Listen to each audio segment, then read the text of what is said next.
खिराज अक़ीदत इससे बेहतर क्या हो सकती है कि हम में से हर एक जो वो काम को लेकर चले थे उसका कुछ शुरू कर दें हम, छोटा सा। अरे कुछ नहीं करें, हम अपने घरों में जो मेड आती हैं हमारी, उनके बच्चों को अंग्रेज़ी सिखाएं, उनके बच्चों को मैथमेटिक्स सिखाएं, ये भी शुरू करें। अगर करना है तो उसके लिए कोई किसी चीज़ की ज़रूरत नहीं। सर सैयद ने किया था, कुछ नहीं था, हुकूमत उनके ख़िलाफ़, उलमा ख़िलाफ़, कौम ख़िलाफ़, कुछ भी कहते रहो भाई, ये पैदा कर लो अपने अंदर। तो मैं समझता हूँ कि वही खिराज अक़ीदत होगा कि जो उन्होंने किया था, ना कि सर सैयद डे मनाएं, ये ठीक है, लेकिन जो उन्होंने किया था बस उसका हर एक शुरुआत करें। बिल्कुल, ये तो बुनियाद है। यानी आपने कहा, लेकिन मैं कहने वाला था कि आज हम बीफ वगैरह की बात करते हैं, वो आदमी की दुरंदेशी देखिए 100 साल पहले उसने कहा बीफ नहीं होगा यहाँ पर। अच्छा, वहाँ मैंने देखा हर मज़हब वालों की इजाज़त है, यहाँ तक कि शिया और सुन्नी की भी है। मैं जब गया तो मैंने देखा कि सुन्नियों की नमाज़ होती थी, बाद में शियाओं की भी होती थी।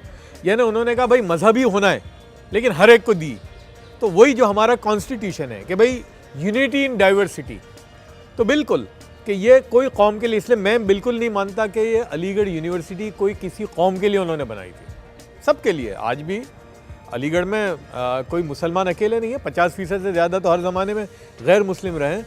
तो यही बुनियाद होनी चाहिए। आगे हम जो भी काम करें तो उसकी बुनियाद बिल्कुल जो सर सैयद का एक बहुत बड़ा जो शार था कौमी यकजहती का, वो उसको हम भूल नहीं सकते। तो वो तो बिल्कुल फंडामेंटल है। देखिए, मैं नौजवान बच्चों को एक बात कहूँगा कि आप जो यूनिवर्सिटी में पढ़ते हैं, कॉलेजों में पढ़ते हैं, आपका जो भी सिलेबस है, जो भी आप अंग्रेज़ी पढ़ते हैं, ज्योग्राफी पढ़ते हैं, मैथमेटिक्स पढ़ते हैं, कंप्यूटर साइंस पढ़ते हैं, जो पढ़ते हैं, उसमें आप बिल्कुल ऐसी महारत कर लो कि आपकी नज़ीर कोई ना हो दुनिया में।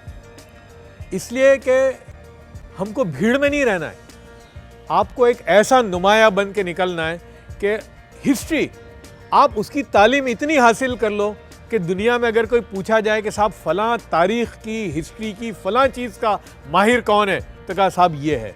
तो ये दौर जो है हमारा, हम जिस दौर में हैं, हमारी ज़िंदगी निकल गई, हमारी तो वैसे निकल गई। एक दौर था लिटरेसी इलिटरेसी का था, फिर आया एजुकेशन का, फिर आया हायर एजुकेशन का। अब हम जिस दौर में हैं वो स्पेशलाइजेशन का है, सुपर स्पेशलाइजेशन का है। तो आप देखिए तगय्युरात जो हो रहे हैं, हमारी ज़िंदगी 20 साल में कोई ऐसी चीज़ नहीं आई दुनिया में, नई चीज़ कि जो ज़िंदगियों को बदल देती है। आज आप देखिए 4 साल के पहले व्हाट्सअप था, ट्विटर था, फेसबुक जिस तरह से आया है, और दुनिया में तगय्युरात आ रहे हैं, दुनिया बड़ी तेज़ी से चल रही है। तो उसमें वही कामयाब होगा जिसने तालीम में महारत हासिल की होगी। तो मैं हर बच्चे से ये कहना चाहता हूँ कि जो आपके 4 या 5 साल हैं यूनिवर्सिटी के, या 6 साल हैं, उसको आप गनीमत समझिए। वो 5 साल को संभालिए, पूरी ज़िंदगी ऐश करोगे। अगर ये कॉलेज के ज़माने को आपने ऐश की चीज़ बना ली तो फिर पूरी ज़िंदगी तकलीफ़ होगी। तो मैं सब बच्चों को ये कहना चाहता हूँ कि जो आपके माँ बाप ने जो कुर्बानी देकर आपको जहाँ भी भेजा है पढ़ने के लिए, आप बेहतरीन तालीम हासिल करें।